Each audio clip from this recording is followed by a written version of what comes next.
Hello everybody. Today it's just a quick wee look at the CADS plate. I love cactus, so I decided I was going to do a wee stamping design. This one I just wanted the image untouched, stamped on my pinky nail without any fancy bits added to it. I'm using all my usual stamping stuff, Born Pretty polish.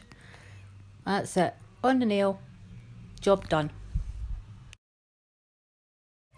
For the other stamped images, it was so hard to pick what ones I wanted to use because there's loads on this wee plate. But when I had settled on what ones I wanted, I've stamped them onto different stamper heads. First one, the cactus, I've stamped in black, and this plant I'm stamping in the darker green. I'm just dispensing some polish so I can colour in. It's great, it's like having a colouring book but with nail polish. I love reverse stamping.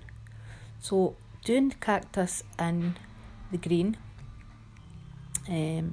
obviously I'll do the pot a different colour. Reverse stamping seems to be hard for some people, but luckily enough it was one of the things I picked up quite quickly, and I really enjoy it when I've got the patience to do it. It's such an easy way adding contrast and colour to your various designs. So colouring in the plant the lighter green, again for contrast. I don't even know what kind of plant that is, I just thought it was nice and simple and basic for this little demonstration. So that's the same, colour it in, I'll leave it to dry, then it'll be time to put it on the nail. There's still stuff getting done in my house, so apologies if you can hear noise in the background. I also have Bale lying beside me, snoring his wee head off, so if you can hear that, it's not me. So going back to the first image, I'm doing the plant pot blue. I was going to do it terracotta, but I wanted something bright and cheerful.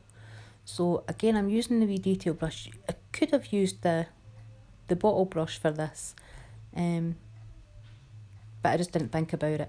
One thing I will say with reverse stamping is try to be as gentle as you can when you're colouring in, because you can lift the image if you press too hard. So for the ring finger, that is getting the glitter from, and the thumb apparently, from the lovely Kylie. This glitter is called Rose Gold, I think, or Antique Rose. I'll list it below. It's absolutely gorgeous. Kylie sent me our new ones. So yeah, that's going on the ring finger and the thumb while we're waiting for the images to dry on the stampers. I love this glitter.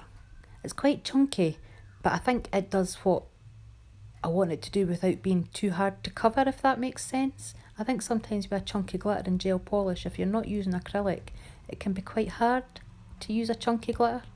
But yeah, this one worked well. So I'm just picking up some of the remnants and scattering it on the nails that I'm going to stamp. I didn't want a lot of glitter, but just a wee bit.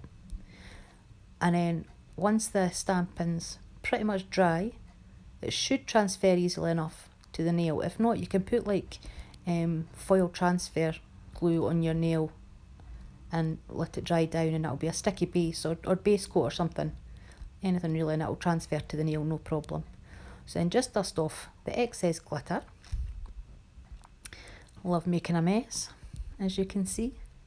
Doesn't glitter get everywhere? Every time you use it, for days afterwards, it's everywhere, isn't it? So, time to top coat using my normal Seche Vite. If I'm not doing gel polish, Seche Vite is the top coat I use. I don't really have any other ones.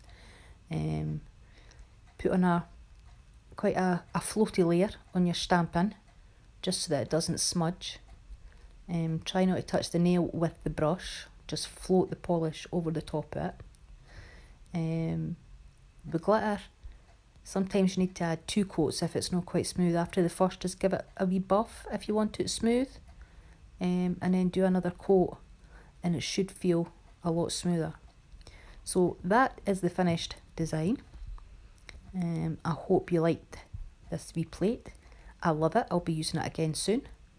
So that's this video done. Hope you enjoyed it. See you in the next one. Bye.